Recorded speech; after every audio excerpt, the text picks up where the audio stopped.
إن الحمد لله نحمده ونستعينه ونستغفره ونعوذ بالله من شرور أنفسنا ومن سيئات أعمالنا من يهده الله فلا مضل له ومن يضلل فلا هادي له أشهد أن لا إله إلا الله وحده لا شريك له وأشهد أن محمدا عبده ورسوله الذي لا نبي بعده قال الله عز وجل في كتابه الكريم يا أيها الذين آمنوا اتقوا الله حق تقاته ولا تموتن إلا وأنتم مسلمون وقال تعالى أيضا يا أيها الذين آمنوا اتقوا الله وقولوا قولا سديدا يصلح لكم أعمالكم ويغفر لكم ذنوبكم ومن يطع الله ورسوله فقد فاز فوزا عظيما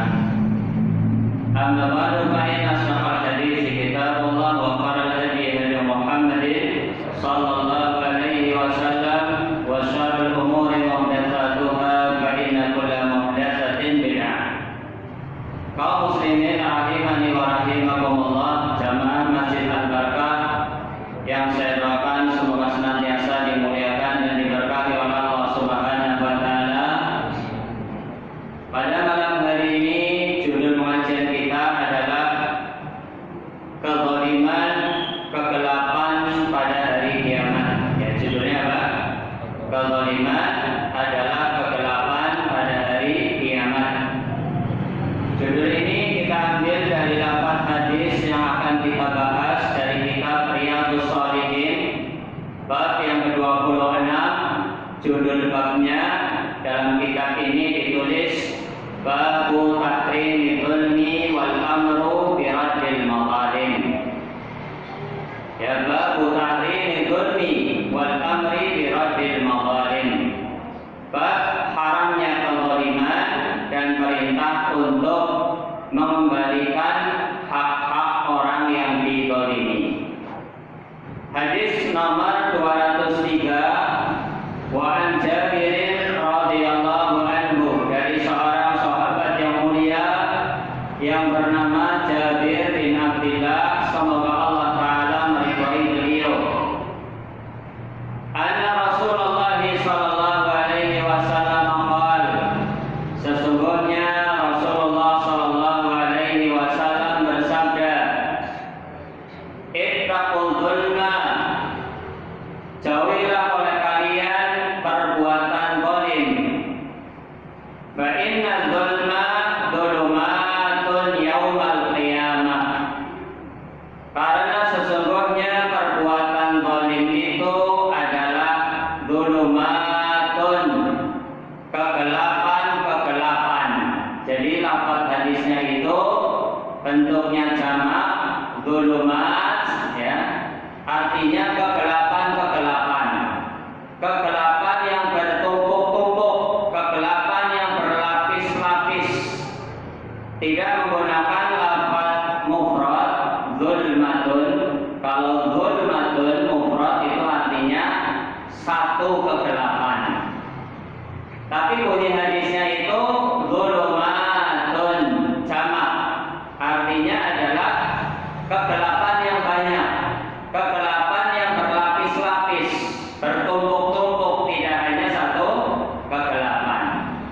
Ini peringatan yang begitu keras dari Nabi Shallallahu Alaihi Wasallam agar kita menjauhi perbuatan zalim sekecil apapun. Wattaqus syuhha fa inna syuhha ahlaka man kana qablakum. Yang kedua, Rasulullah sallallahu alaihi wasallam mengingatkan dari perbuatan asyuh. Asyuh itu al-bukhlu. Rasulullah mengingatkan, jauhilah oleh kalian perbuatan bakhil, perbuatan pelit. Kenapa pelit harus dijauhi oleh setiap muslim? Fa inna syuhha ahlaka man kana qablakum. Karena penyakit pelit itu adalah yang menyebabkan kehancuran umat-umat sebelum kalian. Ya, sebab kehancuran umat sebelum kita dari kalangan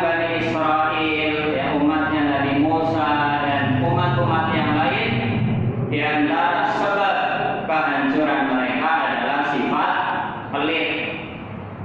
Ya, pelit dengan hemat itu beda, nanti harus dibedakan. Ya, boros dengan dermawan itu juga beda. Ya, jadi harus bisa membedakan antara pelit dengan hemat, ya, dengan apa? Pelit dengan hemat, terus yang satu lagi adalah dermawan dan boros. Ya, kedua-duanya mungkin mirip, tapi sesungguhnya berbeda. Ya, hemat itu berbeda dengan pelit. Pelit itu memiliki kemampuan, ya, sebetulnya dia itu mampu untuk mengeluarkan dan memang seharusnya dikeluarkan, tapi ternyata ditahan. Apalagi kalau berkaitan dengan hak orang lain seperti zakat.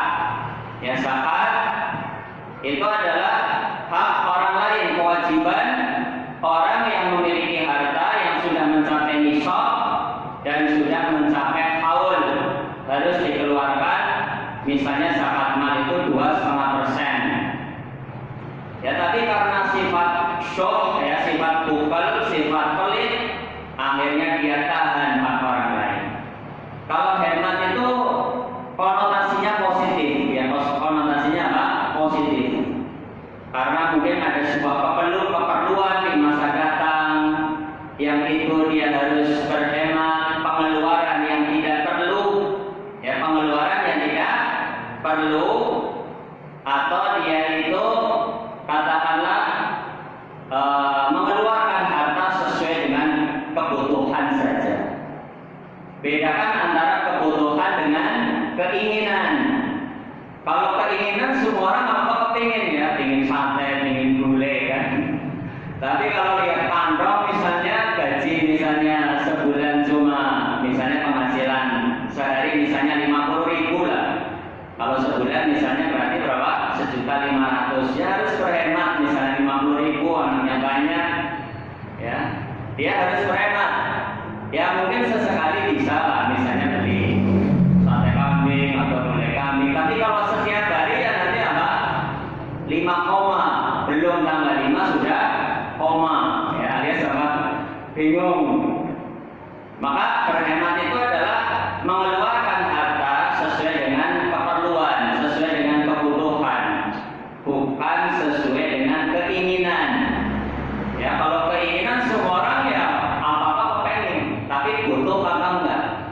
Ya, primer atau tidak. Nah, masyarakat muslimin rahimani wa rahimakumullah, kita lanjutkan bunyi hadis tadi. Ya, wattaqus syuhha, jauhilah oleh kalian sifat bakhil, sifat pelit. Fa inna syuhha ahlaka man kana qablakum. Karena sesungguhnya sifat pelit itu adalah yang menghancurkan umat-umat sebelum kalian. Pelit lawannya apa? Dermawan, ya, dermawan. Al-haram dalam bahasa Arab wal-jud. Hamalahum ala an sabaku dima'ahum wastahallu maharimahum. Sifat pelit selain menghancurkan umat-umat sebelum kita, ya, pelit ini juga menyebabkan orang itu bisa menumpahkan darah. Ya, pelit itu berarti syiddatul hirsi alal mal. Ya, begitu cintanya yang begitu besar kepada harta disertai dengan sifat rakus dan tamak. Ya, makanya dia pelit karena dia itu khawatir kalau hartanya berkurang. Misalnya duit 1 juta, kalau dikeluarkan 1.000 perak jadi nggak genap 1 juta. Bunyinya berapa? 999.000 rupiah, nggak genap 1 juta. Ya, jadi pelit itu menyebabkan pertumpahan darah di kalangan umat sebelum kita. Ya, karena apa? Pelit itu mesti disertai sifat rakus terhadap harta. Ada orang rela untuk menumpahkan darah saudaranya karena ingin menguasai hartanya. Ya, begal misalnya, kan, demi mendapatkan sebuah sepeda motor misalnya, dia rela untuk bertindak keras. Ya, kalau begal di dalam Islam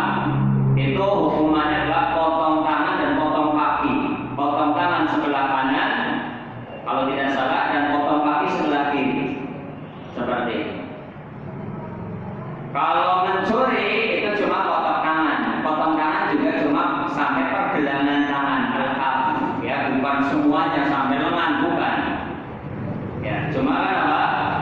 Di sini tidak diterapkan hukum Islam. Kalau diterapkan, insya Allah aman, nggak ada pencurian, nggak ada pembegalan. Begal nanti kalau ketangkep, ya paling hukumannya kalau dia misalnya membunuh, mengambil harta, hukumannya bisa diperkirakan, nggak sampai kisos, ya kan? Nyawa bayar nyawa. Kalau di Islam, ya membunuh ya balasannya adalah kisos, ya nyawa bayar nyawa.